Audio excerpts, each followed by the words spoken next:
Excited about this next moment in our order of service. It's called out as a reading and reflection, and it's being offered today by Pastor Sarah Semmler Smith. Pastor Sarah has been an ordained pastor with the Evangelical Lutheran Church of America since 2010. She served churches in Chicago, Vancouver, Washington, and Wisconsin before taking on the role of campus pastor at Finlandia in 2019. She's originally from Minnesota, and she holds a BA in Religious Studies from St. Olaf College and a Master's in Divinity from the Lutheran School of Theology at Chicago. She is the mother of two daughters, ages 5 and 8, and she has been married to her husband, Bram, for 14 years. In the winter, she cross-country skis and is learning to knit. In the warmer months, she jogs and tries to make things grow in her garden at their home in East Hancock. She does enjoy cooking, and she always enjoys talking about cooking. So I have worked a little bit with Pastor Sarah through the Keweenaw Faith United, the interfaith group that we have in town, and it's been my pleasure to work with her, and it's my pleasure to introduce her to you today. Pastor Sarah, the floor is yours. Well, good morning, friends at, is it KUF?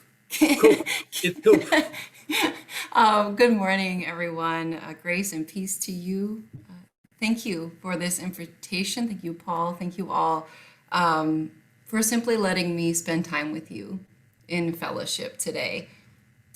Today, I don't have an epic message planned. No theological dissertation that will wow anyone. I'm acutely aware of events in the news that are both heartbreaking and very close to home for my family, which some of you added to our sharing time earlier. But this Sunday, as this is first time I'm meeting most of you, I thought I would simply share my story, my faith story, and I do so in vulnerability and in honesty. I do so through the metaphor of water.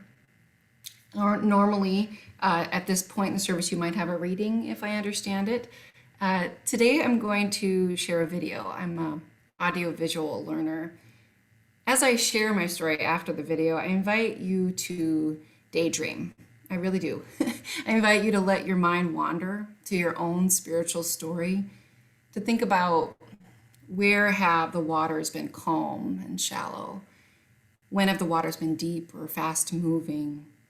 What experiences have mixed and flowed within and around you to create perhaps estuaries of growth and unexpected wisdom or truth?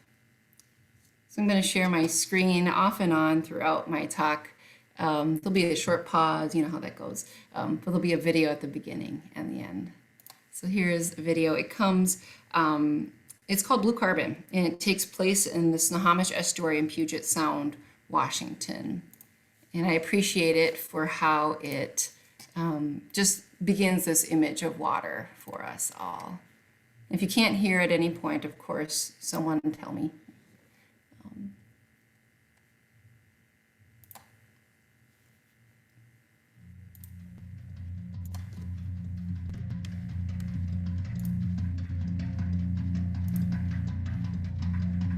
The estuary is, to me, it's a vital part of life. You know, it's kind of like storytelling. The marine water wants to bring in the resources that it has. The fresh water wants to bring down what it's created. And when they mix, it's in that brackish area where things thrive and die and create new life.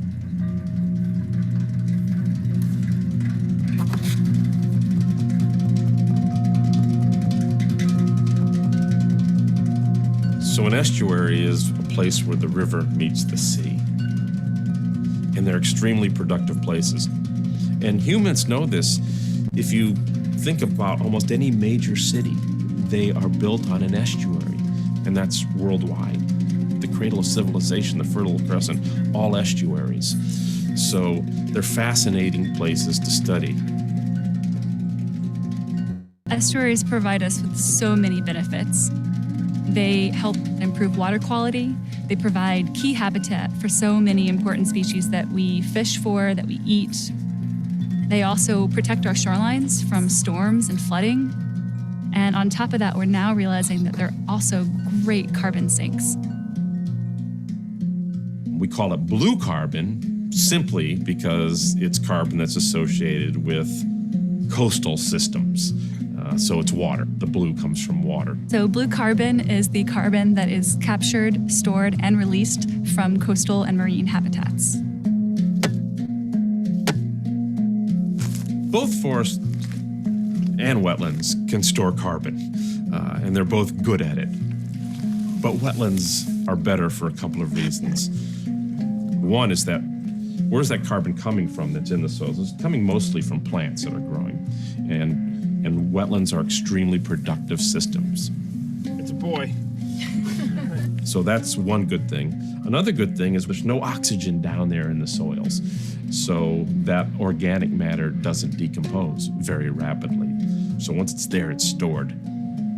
Another thing is that wetlands just build up soil fairly rapidly as well. In a healthy wetland, you can add a centimeter or so a year, an inch in just 5 years or so. So you can really you're burying a lot of carbon.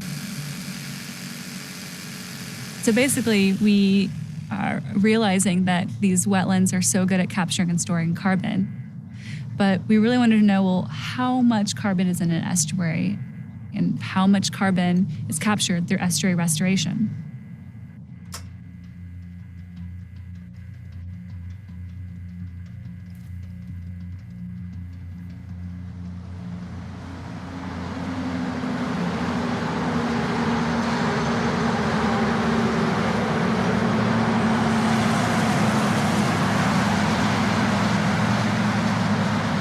So one portion of climate mitigation is keeping the carbon that is in the wetlands there now. And then on the other side of it is restoring wetlands where we can to bring carbon back where it used to be.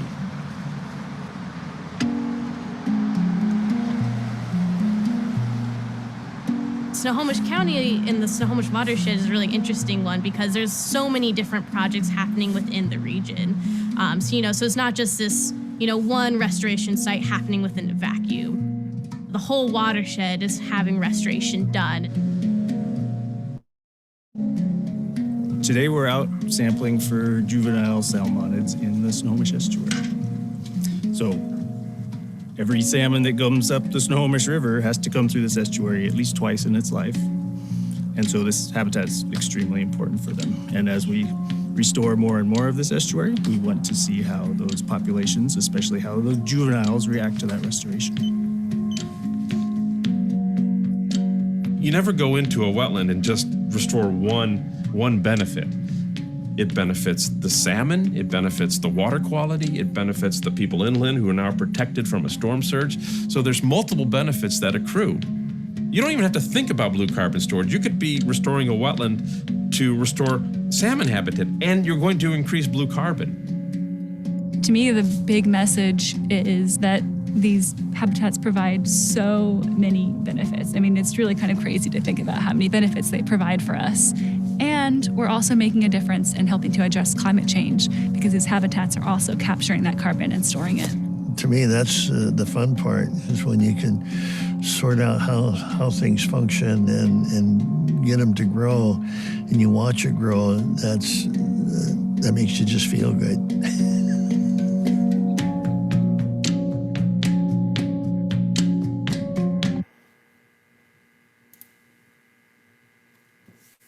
So estuaries, water.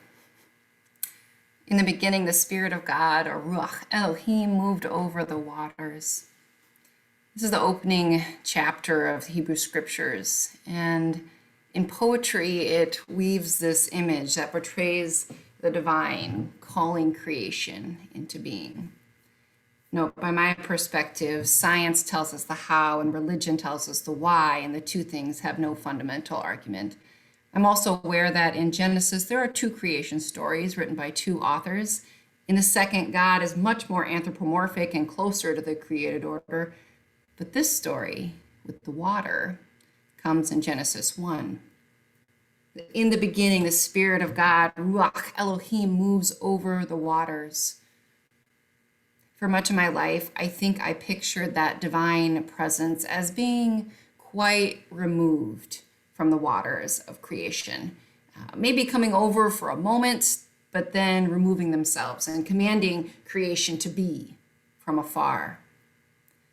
It took me into adulthood, becoming an aunt, studying with a womanist theologian to consider that all other living organisms come into being not from a distant command, but from within something that is already existing. And for animals, they come into being from the waters of the womb. So what if I began to consider the divine doesn't stand at arm's length from creation to set things in motion like some kind of puppet master patriarch, but rather creates, surrounds, sustains the creation as divine Shekinah, Mother Spirit, ground of being, foundational grace, force towards life? What if in the beginning the divine hovered over the waters that were within? My childhood spirit life, I would say, is akin to the still waters of the 23rd Psalm. But not needing to be restored yet, I would say my spirit life was grown in green pastures. An image from many a summer days in my childhood captures this. We lived on or near a lake always in Minnesota. And so I spent hours upon hours on the shoreline, a dock, or a boat. One of my favorite things was not to swim or fish, but to float on an inflated tube of some sort in the shallows, where the trees hung over the edge of the lake and the water was clear enough to see the rocks and minnows and occasional crayfish at the bottom, where I would daydream, watching the sunlight refract like a prism, the shadow of the trees above swaying across me, the summer breeze blowing cottonwood flecks in the air. In childhood, I floated on the safe waters of grace. My parents were loving, good people of faith. My father, a Lutheran pastor, my mom, an elementary school teacher. My church was an extension of home, especially considering the hours I spent there, worshiping and playing and causing some mischief with the other pastor's daughter, who happened to be my best friend. Some say that growing up a PK, a pastor's kid, is like living in a fishbowl. But I didn't mind. I felt known. I felt watched over by a group of people who I saw doing good things in my community. The offering prayer of my childhood still sticks in my mind. We would pray, "Gracious God, we offer with joy and thanksgiving what you've first given us, ourselves, our times, our possessions, signs of your gracious love. Use them for the feeding of the world with care." Faith, as I learned it, resulted in generosity. Faith, in the form we practice, also resulted in fun and real adults who drank beer and loved sports, or who were not perfect and didn't put on airs as such. But this ran right in line with what I would later learn as part of our theology, which views humans as simultaneously sinners and saints, perfectly imperfect. Generosity, grace, love, and community from my parents and my church, these were still waters of my early years. But as a teenager, as it does for many of us, life sped up. Life was no longer, I didn't just float along, but rather it moved more at the pace that you would want to water ski at.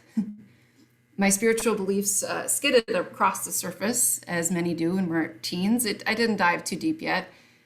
There was just so much to pay attention to, sports and band and choir and theater, also youth group and mission trips and fellowship of Christian athletes and Bible camp. My religious life was both like an extracurricular among it all, but it was more. It was what we did as a family. It was an identity. So in the Lutheran tradition, the ELCA tradition, in your teenage years, you enter into a program called confirmation. Some of you might have gone through that if you come from similar traditions. Confirmation for us was a couple years of instruction and ended with what amounted to essentially a puberty rite, where we were invited to write a faith statement essay that wasn't like a test, but more like a testament that we would share with the congregation as we became like adult members of the church. I remember distinctly sitting down to write this. I knew the words I should write, and in fact, that's what I wrote. I was a people pleaser. But for every one assertion I made of something that I thought I knew and trusted about this person, Jesus, I had at least 2 or 3 things that I was not sure of. I was confirmed, and I felt it to be a really special day, but I also felt somewhat like a fraud. I had so many questions, like Maria Mitchell, right? I had so many questions. The still waters were beginning to bubble. My spiritual imagination was waking up. And I might not be where I am today had that healthy skepticism not been absolutely welcomed. Through my pastor dad, my mentors in my life, I learned that doubt is a part of faith, that God is ultimately absconditus, or mystery. So it was okay to be uncertain. I learned that my Lutheran tradition supported questions and paradox and gray areas theologically. I was raised on such a strong foundation of grace that I felt the safety I needed to go exploring, to have roots and wings, as my mom liked to put it. So off to college I went. As I mentioned, off to St. Olaf College, where for me, faith began to take a different form, from that of a safe, quiet lake to a moving river. Spirituality became very fluid at this point in life. I didn't go to church at all for quite a time. Then I started teaching Sunday school at one. I went to FCA and campus Bible studies, but then I stopped. It was a bit too evangelical for my tastes. I studied religion, but chose not to focus on Christianity intentionally.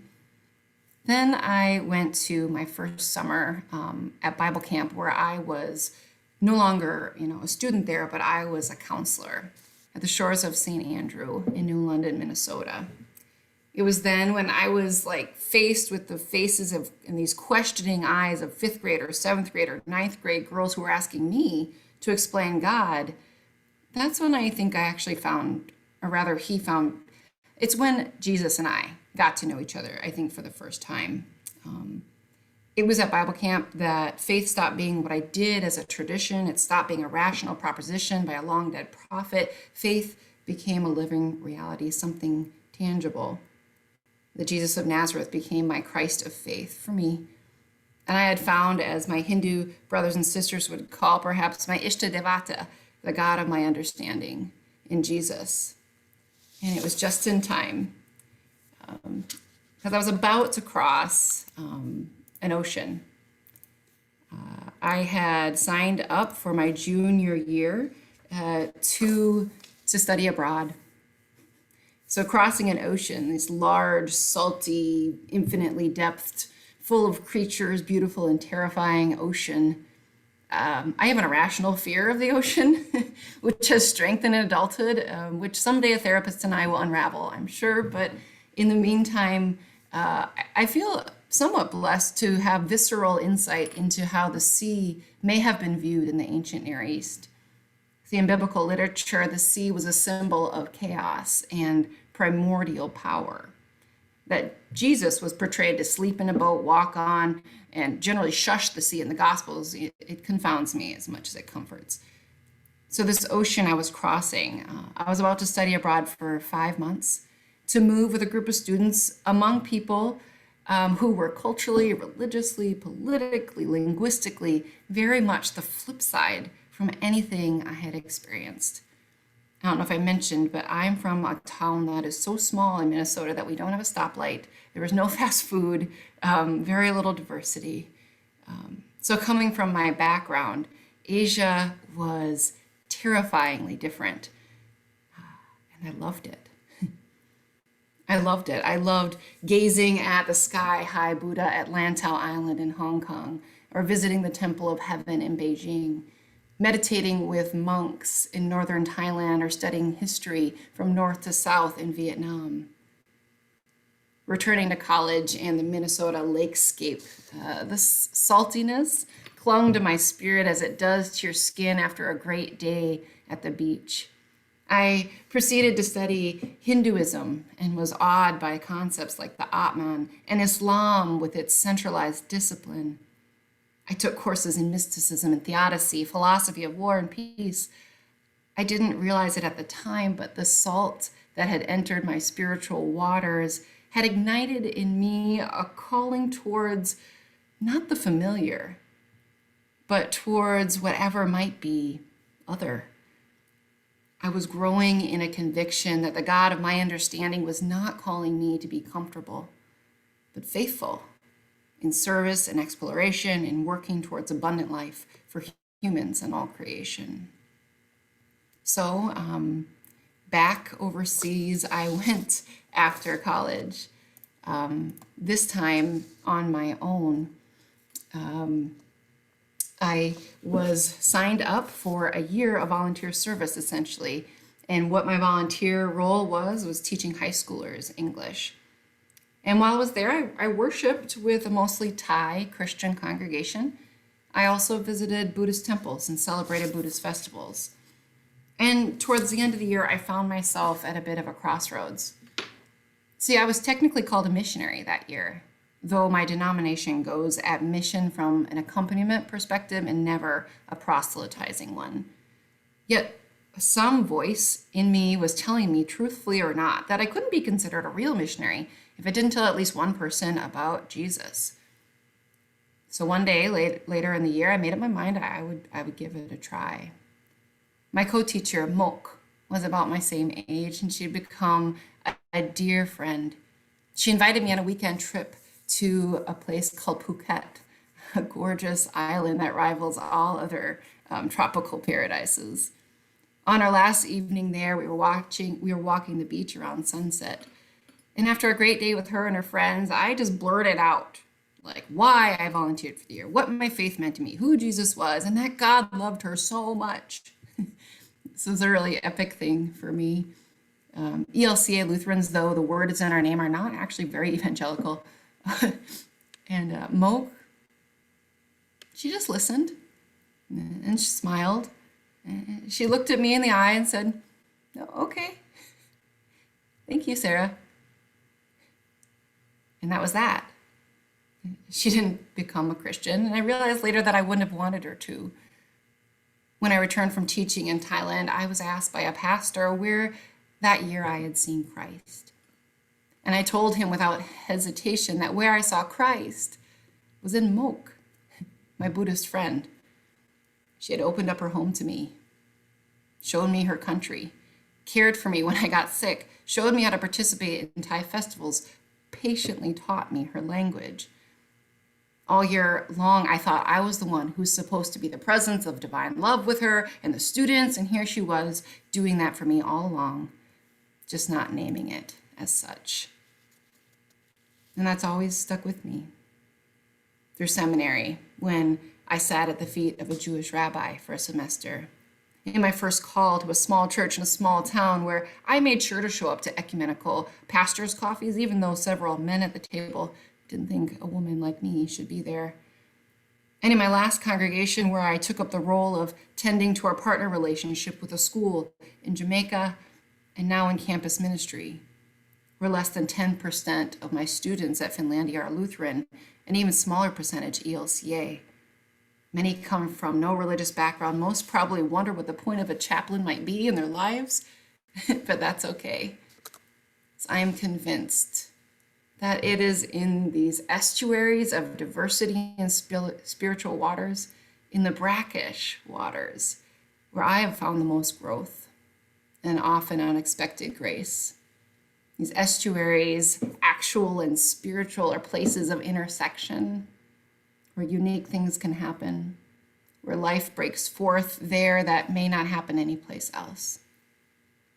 I think I'll always be grateful for the lakes of my childhood, but it's the rush of the river where it meets the tide of the sea that I know I will always be challenged, where I'll be stretched to the edge of me and perceive the divine in the most truthful of ways.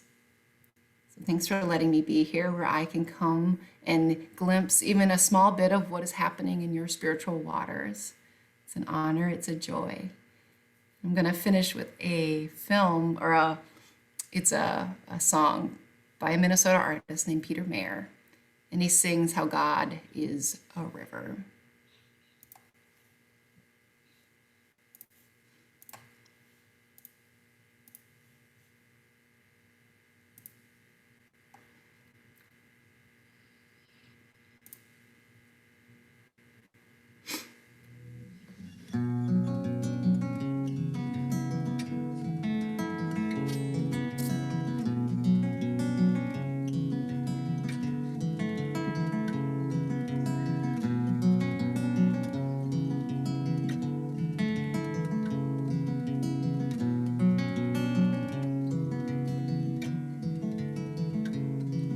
In the ever-shifting waters of the river of this life, I was swimming, seeking comfort.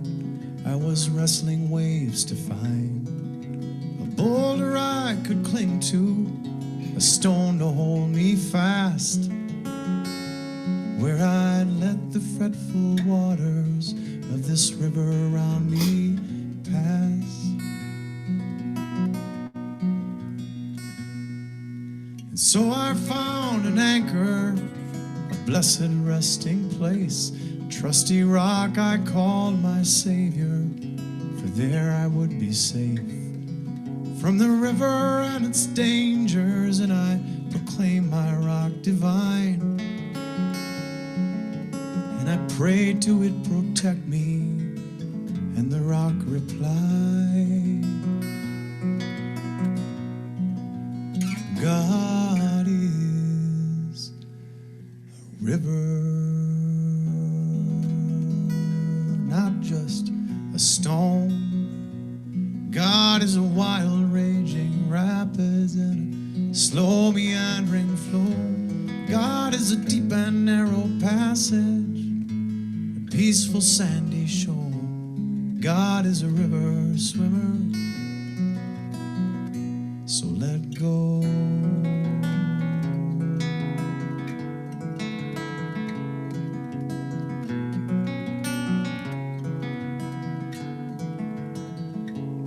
Still I clung to my rock tightly, with conviction in my arms, never looking at the stream to keep my mind from thoughts of harm. But the river kept on coming, kept on tugging at my legs,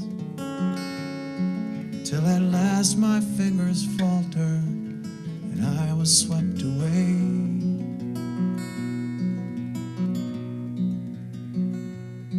So I'm going with the flow now, these relentless twists and bends, acclimating to the motion and a sense of being led. And this river is like my body now, it carries me along through the ever-changing scenes and by the rocks that sing this song. God is a river, not just a stone. God is a wild raging rapids and a slow meandering flow. God is a deep and narrow passage, a peaceful sandy shore. God is a river swimmer, so let go.